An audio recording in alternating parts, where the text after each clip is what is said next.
into the first game between SirLaurenceNZ and TerrorBite. And here we go. The scene has switched, and welcome all you two people in the chat. Welcome to the... What the hell has happened down here? Why are they both red? There we go. Now Lawrence is blue. I shall leave that room. Aww. Okay then. Well, welcome everyone in the chat to the first game in the best of 5 series between SirLaurenceNZ and TerrorBite for the Australian Open. These guys sitting in Division B, they're round 2 games in Group 2 as well. And of course, as always, the first game, the settings for the first game in these group stage series is blind random and team random civilizations. Now, if we turn the fog of war off, we can see that the map today is going to be Ghost Lake. So it's going to be quite interesting to see how these guys play that one out. Of course, I know nothing about TerrorBite at all, but I do know a fair bit about Sir Lawrence. And TerrorBite in the chat saying, "Go me." We will have to wait and see whether or not he can cheer himself on to a victory. But let's go ahead and introduce the players. We'll introduce the civs, the maps, and all that sort of good stuff as well. So down to the down to the south of the map, playing in the blue, we have the Kiwi lad himself, Sir Lawrence NZ, and he has randomed the Byzantines, as Octagonal points out in the chat, a shit civilization according to Gazna. But yeah, anyway, he's got Byzantines to play with for this Ghost Lake map in the first matchup between these two guys. And his opponent, sort of further up to the kind of northeastern edge of the map, playing in the red, is TerrorBite, who is joining us as well. Do I have to take off team colors? What the fuck? There's no difference. No, Lawrence can be in the blue, and you can be in the red. So anyway, TerrorBite, who is joining us in the chat today as well. I'm supposed to be blue and he's red. No. Lawrence can be blue. Lawrence can be blue, mate. Lawrence can be blue. It's fine. It's fine. It's fine. Anyway, so Terror playing up here toward the northeastern sort of edge of the map in the red, not the blue, the red, as also clearly as the Byzantines. Now, as I mentioned, fine, I'll take the friggin' team colors off then. Now everything's just switched around, and now I have to do the introductions again. So playing down to the south of the map in the red, because my chat is crying about it, is the is a New Zealand gentleman, Sir Lawrence NZ, and his opponent, playing in the blue toward the north, is TerrorBite. Happy? I hope we're all happy now. Just wasted so much time. Now, as I was saying, the map is Ghost Lake, which means it can generally be, it can lend itself to quite aggressive playstyles, just based on the fact that it is so open. And of course, they do have this ice in the middle, onto which they cannot build walls or buildings and such either. At all, which means that, you know, walls and stuff are not going to be able to be protecting your base as well as, for example, other maps like Black Forest or even Arena, where you start out with those walls. Super pro ball lure here coming in for Terror though. And what I'm going to do now is have a quick look at the maps, and we'll see if this is going to tell us anything about what these guys may be wanting to do. So Terror's map, well, he's got his front gold, his main gold, well out to the front of his base. He's got his main gold out to the front of his base, secondary gold also out on the front, and his third gold out here toward the right hand side. So in terms of gold, Terror's been quite shafted. They are quite exposed, quite easily harassable, but of course he can drop a TC here once he gets to the castle age and protect a good chunk of his economy as well. A stone out toward the front of his base, and his remaining stone out here towards the right hand side. Now of course there are generally not too many hills around your base in Ghost Lake, and of course that is exactly what we're seeing here. We can see a hill towards the back of Terror's base, but that's not going to be too much of an issue because I don't think any aggression is really going to be coming in around the back from Lawrence. Although we don't know that. He could be going for a Kappa Pride moment and attacking Terror from the back. Speaking of Lawrence, let's have a look at his map as well. He's got his main gold towards the back of his base, as well as one of his second golds tucked away in the wee corner here as well. So he's going to be okay. He's going to be in a good position to be able to take those golds nice and easily. Main stone out here toward the right-hand side of his base, and a secondary stone towards the back, sitting at the bottom of a hill. A bit unfortunate for him. Again, any aggression coming in from Terror here is going to be putting him in a really good place, owing to that hill bonus. And he does have his last gold out here to the south as well. In this game I was under so much pressure I forgot how to do the Dark Age feudal build order. Pressure on the tournament aspect, that is. Well, fair enough. I mean, this could potentially be the first tournament that you would have played in, so it is going to lend itself to a little bit of pressure. And Lawrence also has a wood line towards the back that he can safely take. Now, as I was saying, I mean, Ghost Lake, generally a drush. Normally we would see a drush, just owing to the fact that it's just so bloody open. I mean, Lawrence, for example, he can construct a wall off towards the left-hand side of his base here, and maybe funnel in towards his TC on this left-hand side and keep himself nice and safe. But you can see on the right-hand side, it is pretty gosh darn open, and he is actually awfully close to this ice in the center of the map that you can't actually build on as well.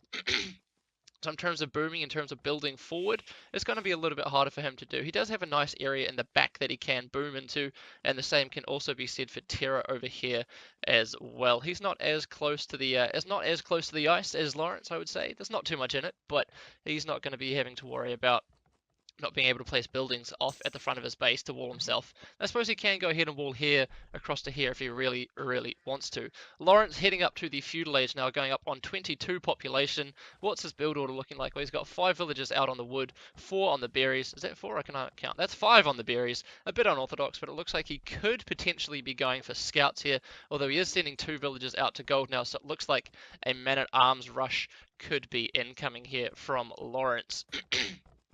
Now, Terra, what is he doing? Well, he's got 24 villages for the time being.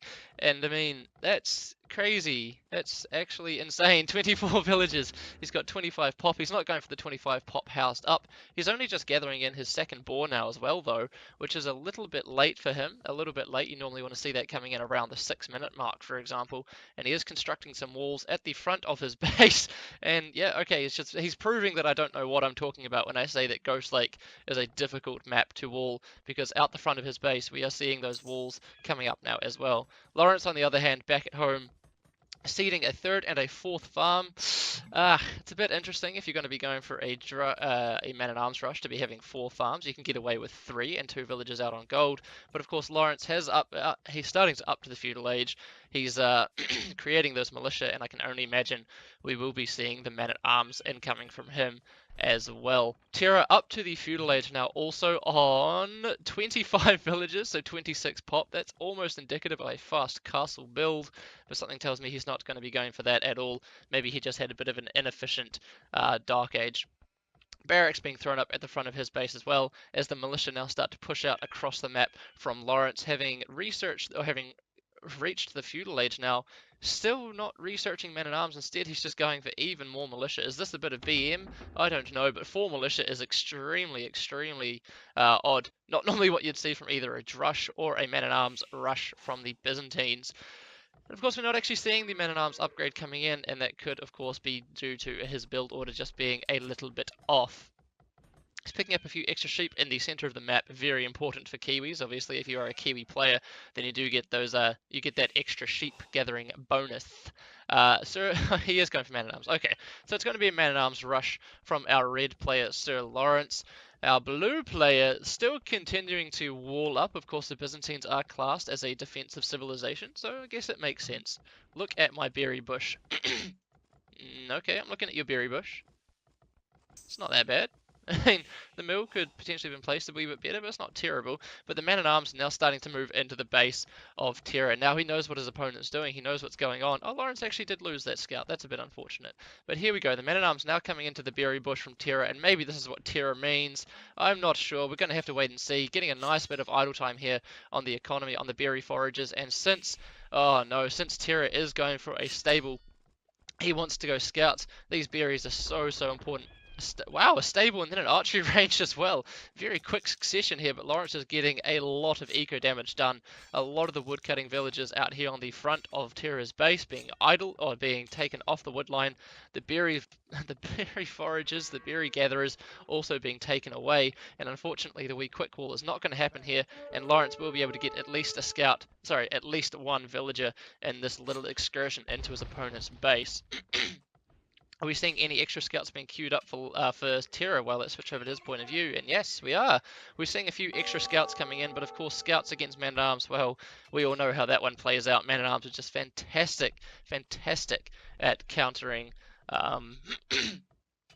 countering trash. And we can see that scout going down completely completely straight away and very easily. One man-at-arms out here on the right-hand side being picked off by Terra for Sir Lawrence. And again, Sir Lawrence is going to get decent trades here. His men-at-arms have paid for themselves. A lot of idle time, a lot of economic disruption having occurred to his opponent, and also picking off 2 scouts. Are we going to see a villager pick here? Well, no, it looks like Terra is going to be able to hightail that villager out of here in time. If we look back at Lawrence's base real quick, he seeded a good number of farms, still only 2 villagers on the gold, and he has not actually transitioned into archers, which is what you would normally see from a man-at-arms rush as well. You follow it up with archers normally.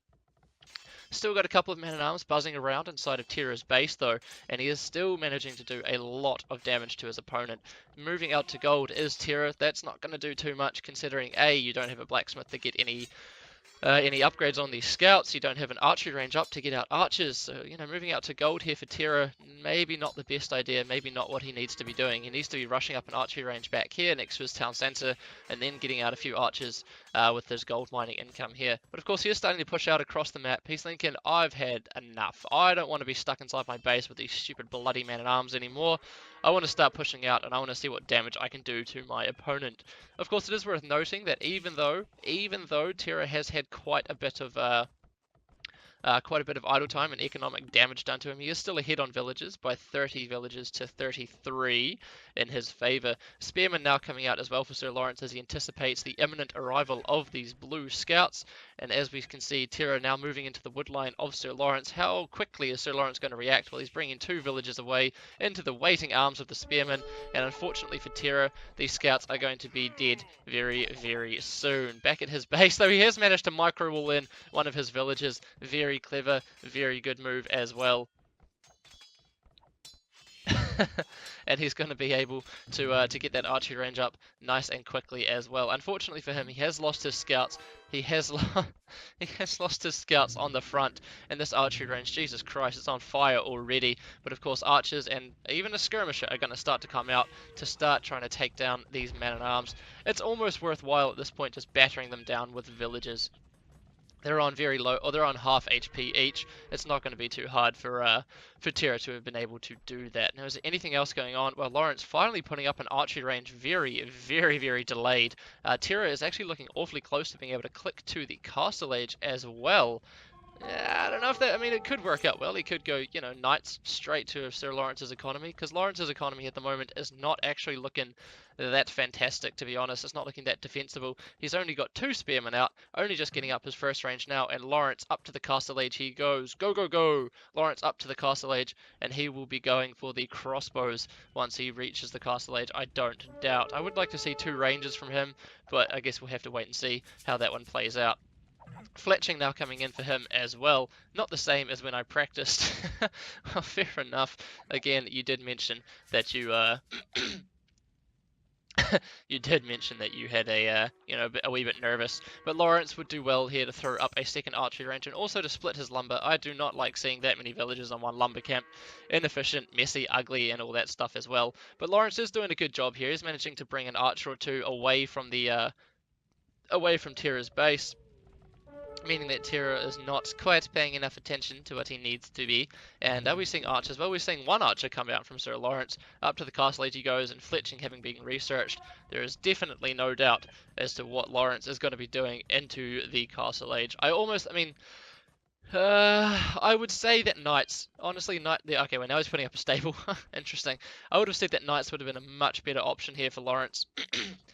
He's got to sense that he's ahead. He's not ahead on villagers, but he has to sense that he's up to the Castle Age much sooner than his opponent. And the crossbows and stuff, you have to upgrade them, bodkin arrow, crossbow, all that sort of crap.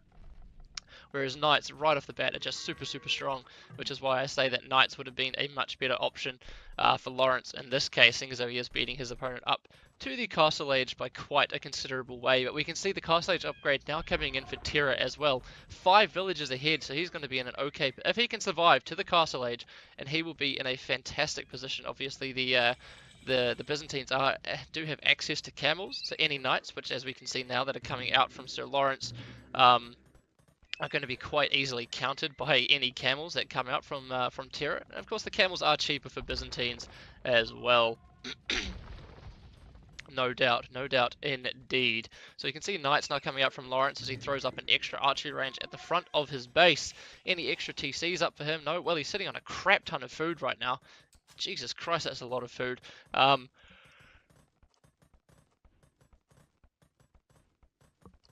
And is he just going to go for the one TC push? Well, for the time being, that is exactly what it looks like he will be doing. Crossbow upgrade coming in for him now as well. And whilst he, while he's got this technology advantage, he needs to push it out and he needs to start doing damage to his opponent. Of course, Terra is going for the Great Wall of friggin' China here, as he throws up walls pretty much everywhere around his base. I suppose the saving grace for Lawrence is that they are only palisade walls, and palisade walls do not actually, don't stand up to much battering from knights and crossbows. But Bodkin arrow now being researched for Lawrence as he pushes out across the map with 3 crossbows and 2 knights. An interesting army composition here. Oh, the second archery range is up down to the south of the map here for Terra as well. But like I said, Terra is going to be in a fine position to be able to defend himself as he throws up a blacksmith. I thought he already had one, but he didn't. He throws up a blacksmith now as well. And oh, there's a hole. Oh no, no. There's a hole. Oh, that sucks. Just like that, all of these walls are completely freaking useless, and the knight's now into his economy as well. What is he going to do in reaction to this? Well, he's going to bring over his archers. He's going to bring over his spearmen. And is he creating camels? No, he is not. Scale binding armor coming in for the +1 defense on these knights for Sir Lawrence as he moves his expos around to the left-hand side. He's going to be able to get a nice bit of damage done onto these onto this stone mining villager out here as well. Another town centre coming up to the back of Terra's base, so at least he is going to be able to continue to pull ahead. Oh, he's actually fallen behind in villages now. That is very unfortunate. Lawrence, are you going up on an extra TC? Well, no, he's not. For the time being, he is still investing everything into this forward push. Another barracks coming down for Terra as well as he researches crossbow with +2 armor coming in for Lawrence. He's going to have a lot more staying power on these knights, and he is splitting his knights up. Very good. Hit multiple parts of your opponent's economy as well as out the front with those crossbows. The +2, the Bodkin arrowed crossbows, still managing to do a decent amount of harassment here as well. A third archery range being thrown up for Terra as well as the pikeman upgrade. Camels, man. Camels is all you need. Just get out some camels and these knights would be GG in a very short amount of time. You don't need to do the pikeman upgrade right now. Camels would have been absolutely fine. He has patched up this hole. He will unfortunately... Oh, he's not going to lose a villager. Lawrence being merciful and Lawrence deciding not to brutally cut down that villager in his prime. Second town centre now being thrown up as well for Sir Lawrence back at home. So it's going to be 2 TCs apiece, and the villager count should theoretically stay pretty gosh darn even. And these are some very, very elaborate walls coming in here from Terra. I mean, there's still a hole around this right-hand side. Can't have too many buildings. I suppose you can't have too many buildings, and with 3 archery ranges, 2 barracks, and 1 stable, I suppose I can see where you're coming from as well. There's still a hole out here. Is he going to patch that up? Well, it looks like he wants to. But of course, the Byzantines, again, fantastic defensive civilization. Literally anything that Lawrence can and would be throwing out at Terra right now can be quite easily countered by any units that Terra can produce as well. Fletching now coming in for Terra just to try and help out with these, just to try and give these skirmishers a bit more firepower against the skirmishers and crossbows from his opponent as he cleans up the knight out here to the right hand side of his base. So again, 2 TCs apiece, 46 villages to 45, and just walling in behind this is Terra. Lawrence knocking on the walls, just go forward with siege, Lawrence, mate, go forward with siege. You know, like mangonels, rams, even some scorpions to deal with these pesky pikemen, although I suppose you do have the crossbows. But forward siege here would spell the end, I think, in my opinion, for Terra. But of course these pikes are going to be doing a decent job at deterring the knights from wanting to push into the base here of Terra, but of course the crossbows firing behind are going to be able to clean them up nice and easily. And now once again Terra finds that he has crossbows, he has skirmishers, and he has knights running around inside of his base. Gazna doesn't think they're defensive. That's because Gazna is an idiot. A monastery being thrown up in defense for Terra as well. Is he getting a monk out? Well, no, he's not.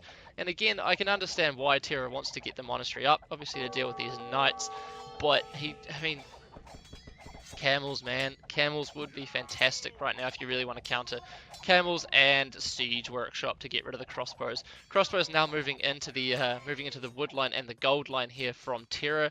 Well, I mean they were until they decided to run away. And Terror is looking like he's in a bit of a precarious situation. 52 villages to 48. So Lawrence is getting a decent amount of economic damage done here to his opponent, whilst being safe to boom up on still 2 CCs back at home, saturating his gold by a long way.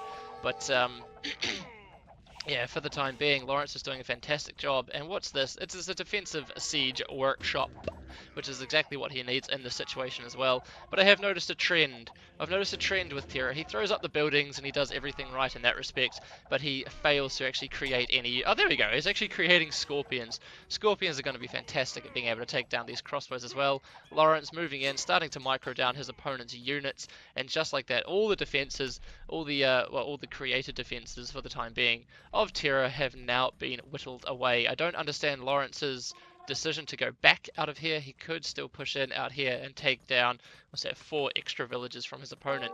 But the defensive Scorpion's now out as well for Terror, so maybe this is what he needs to turn the tide. Maybe this is what he needs to pull himself back into the game.